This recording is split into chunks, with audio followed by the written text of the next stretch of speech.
Bonjour et bienvenue à cette formation sur la classification Dewey par Valérie Fréchette.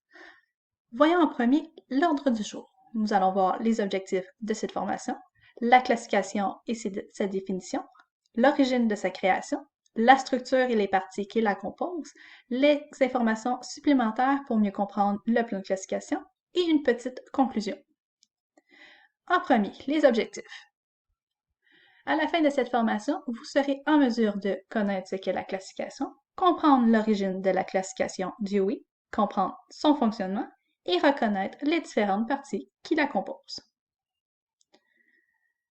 La classification, qu'est-ce que c'est? C'est l'action de regrouper par catégorie hiérarchique des sujets ou des concepts. Différents termes sont utilisés pour désigner les titres qui composent le plan, comme entrée, rubrique ou intitulé. Si à votre aise, vous utilisez le terme que vous aimez le plus. Généralement, le terme entrée, c'est le plus apprécié. Au niveau du but, le plan sert à uniformiser la classification. Ça permet ainsi d'accélérer et de faciliter le classement des documents et surtout le repérage de l'information. Il sert aussi à regrouper sur la même entrée les documents qui s'y rattachent. Ça permet de mieux comprendre l'ensemble et de le retrouver plus facilement.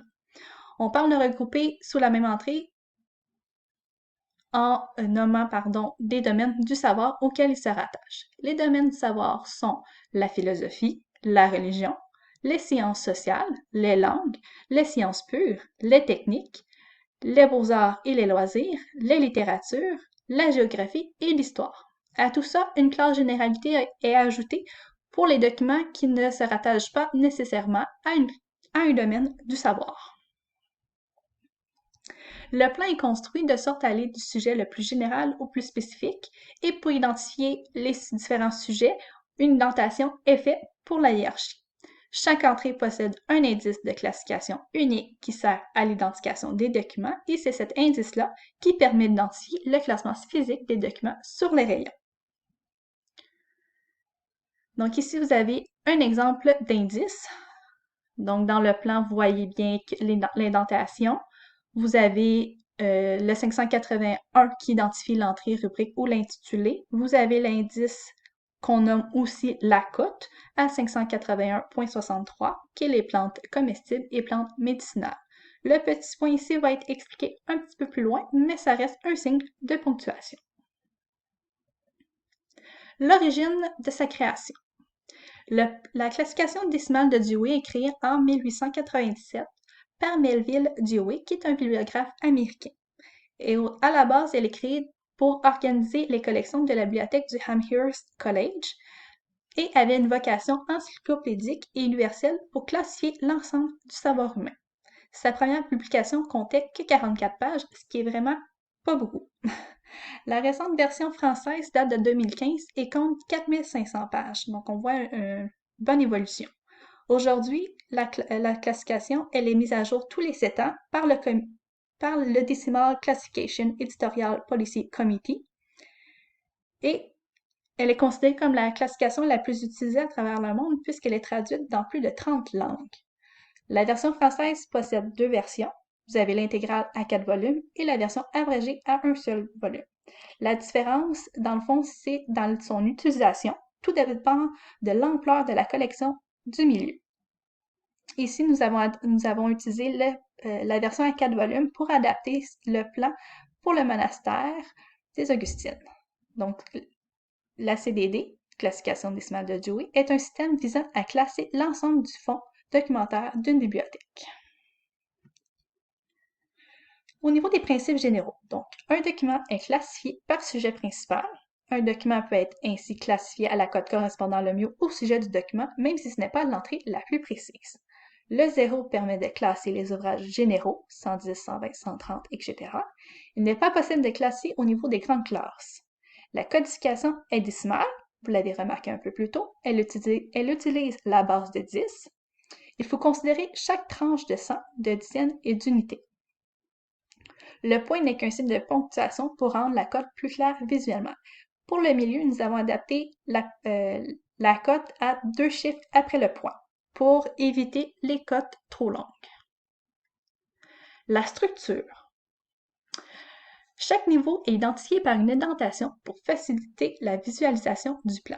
Au premier niveau, vous avez les classes qui sont identifiées par les centaines. À ce niveau-là, il est impossible de classifier des documents. Le deuxième niveau, les divisions, est identifié par les dizaines.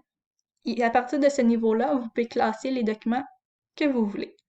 Au troisième niveau, nous avons les sections qui sont identifiées par les unités, et ainsi de suite. Il est possible que chaque section se subdivise à nouveau en 10 entrées. Lorsque c'est le cas, un point sépare les 3 premiers chiffres de la suite de l'indice. Donc ainsi, comme on avait 581.63 tout à l'heure. Il peut y avoir un maximum de 2 chiffres après le point. C'est ici que nous avons décidé de réduire à 2 chiffres après la virgule, après le point, pour éviter les codes trop longues. Et voici l'exemple. Donc, vous avez l'indentation qui est bien définie, l'entrée 581.63 qui va regrouper tous les documents qui traitent des plantes comestibles et des plantes médicinales. Si vous avez des documents qui parlent seulement des plantes, vous pouvez les classer à 580. Au niveau des histoires naturelles des plantes, c'est 581, et ainsi de suite. Au niveau des informations supplémentaires, c'est-à-dire les définitions d'entrée, les notes d'application et les renvois. Ces informations-là se trouvent généralement, toujours sous les entrées concernées. Très important de lire les définitions. Lorsque l'entrée n'est pas claire, toutes les informations s'y trouvent. Donc, les définitions expliquent la signification d'une entrée. Les notes d'application, commençant par y compris, précisent les sujets se rattachant à l'entrée et celles commençant par classer ici précisent ce qu'on doit classifier sous l'entrée. Les renvois précisent que les documents portant sur un sujet doivent être classés ailleurs et dirigent vers le bon endroit dans le plan. Donc, si vous avez une cote, un document que vous pensez mettre à une certaine cote, sous l'entrée, vous pouvez voir un renvoi qui va vous diriger vers la bonne entrée. Et voilà, j'espère que la formation vous a éclairé un petit peu plus sur ce qu'est la classification Dewey. Je vous remercie de m'avoir écouté et d'avoir été des nôtres. N'hésitez pas à me contacter si vous avez des questions ou à suivre les autres formations qui vous sont proposées. Je vous souhaite une excellente journée.